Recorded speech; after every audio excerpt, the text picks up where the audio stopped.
I bought this peace lily from nursery 2 days ago. It was fine the day I took it home. Next day it started wilting and I watered it. And the leaves perked up after I watered and they were nice and green. But today once again it started drooping. Seems like if I don't do anything, it might die really soon. So I decided to check the roots and see if I can find the cause and save this plant. If you look at the leaves, they don't feel that soft like when a plant is overwatered. And the leaf that is turning yellow and brown is also kind of crisp. Doesn't feel mushy or soft. And if we look at the soil, it looks dry from the top. Peace lilies often die from too much water. Their roots rot if we pour more water than they need.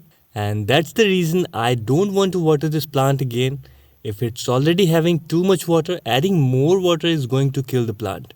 Maybe the soil is still soggy at the bottom. Or if it wants more water, why did it fail to recover when I watered it? Let's take this plant out of the pot and see what's going on. By tapping the sides of the pot and loosening the soil, I'm going to take this out.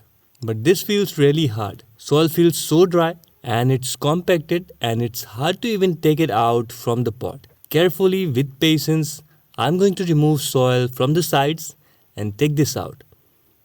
So it's out of the pot finally and soil looks super hard. It feels like it become hydrophobic. Hydrophobic soil is soil that repels water instead of absorbing it. Water tends to run off the surface rather than penetrating into the soil, which can make it hard for plants to get the moisture they need.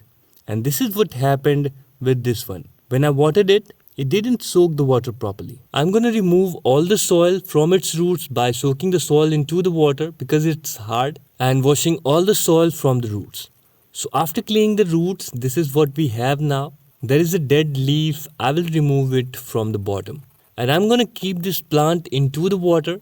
As we know, peace lilies can grow into the water. Into a container half filled with filtered water, I will place the plant into it. And after that, I will add some aloe vera gel into the water. It helps to heal the wounds and supports root growth. I often use it when I propagate cuttings and it works. Now I will wait for the plant to show some recovery signs.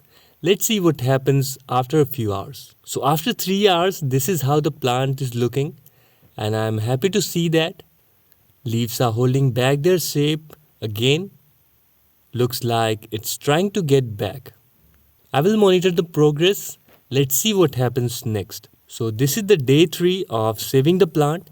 And as you can see, the bottom leaves are turning brown. So I removed them. All the other leaves looking fine. And this is today on the day 5. It looks good now. I'm pretty sure now this plant has survived. It looks good. Leaves are nice and firm and green. I will keep that in water until I feel it's completely fine. So that's it. I hope you learned something from this video.